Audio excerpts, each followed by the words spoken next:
Doctor Abhishek Sreekumar പീഡിയാട്രിഷ്യനാണ്. ഇപ്പം നമ്മുടെ ന്യൂസിലെല്ലാം വരുന്നത് പോലെ നെസ്ലയുടെ പാൽപ്പൊടി മിൽക്ക് പൗഡർ ഇപ്പം ഏകദേശം മിക്ക കൺട്രികളിലും ബാൻ ചെയ്തിരിക്കുകയാണ്. സോ ബേസിക്കലി റീസൺ എന്താണെന്ന് പറഞ്ഞു കഴിഞ്ഞാൽ അവർ ഈ മിൽക്ക് പ്രൊഡക്ട്സ് ഉണ്ടാക്കാൻ വേണ്ടി ഉപയോഗിച്ച ഒരു റോ മെറ്റീരിയലാണ് അരിക്കലോണിക് ആസിഡ്. നമ്മുടെ കുട്ടികളുടെ ബ്രെയിൻ ഡെവലപ്മെൻറ്റ് ന്യൂറോണൽ ഡെവലപ്മെൻറ്റിന് വേണ്ടി മെയിനായിട്ട് വേണ്ട ഒരു omega-6 ഫാറ്റി ആസിഡാണ്. അപ്പം ഇത് കണ്ടാമിനേറ്റഡ് ആയതാണ് ഇപ്പോൾ മെയിൻ ഒരു റീസൺ. അവരുടെ തന്നെ ക്വാളിറ്റി കൺട്രോളിൽ കണ്ടുപിടിച്ചതാണ്.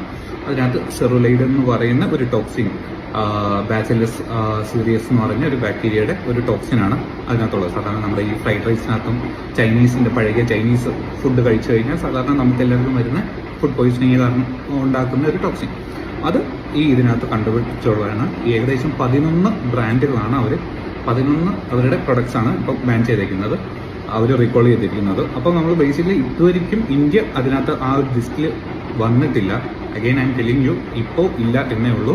അത് എപ്പം വേണമെങ്കിലും നമ്മൾ ഇന്ത്യയും അതിനകത്ത് ഉൾപ്പെടാം. അപ്പം എല്ലാവരും എന്താ ചെയ്യേണ്ടതെന്ന് വെച്ചാൽ ഇപ്പോൾ ആരെങ്കിലും നാൻപ്രോയോ അതുപോലെ നെസ്ലയുടെ പ്രോഡക്ട്സ് എടുക്കുവാണെങ്കിൽ അവരുടെ ആ ബാച്ച് നമ്പർ അവരുടെ സൈറ്റിൽ കൊടുത്തിട്ടുണ്ട്, ഏതൊക്കെയാണ് റീകോൾ ചെയ്തിരിക്കുന്നത്. ആ ബാച്ച് നോക്കുക. ഇൻ കേസ് അതാണ് നമ്മൾ ഉപയോഗിക്കുന്നതെങ്കിൽ അത് ഉപയോഗിക്കാതിരിക്കാം. ആൻഡ് അഗെയിൻ ബ്രസ്റ്റ് മിൽക്കാണ് ഏറ്റവും നല്ലത് കുട്ടികൾക്ക്. പക്ഷേ ബ്രസ്റ്റ് മിൽക്ക് ഇല്ലാത്ത അമ്മമാരും ഉണ്ട്. എല്ലാ മദേഴ്സും ഒരുപോലെയല്ല. അപ്പം അവർക്ക് നമുക്ക് വേറെ ചോയ്സ് ഇല്ല. So consult your doctor and അതുപോലെ അനുസരിച്ചുള്ള നല്ല മിൽക്ക് പൗഡേഴ്സ് ഡോക്ടർമാർ പ്രിസ്ക്രൈബ് ചെയ്യും.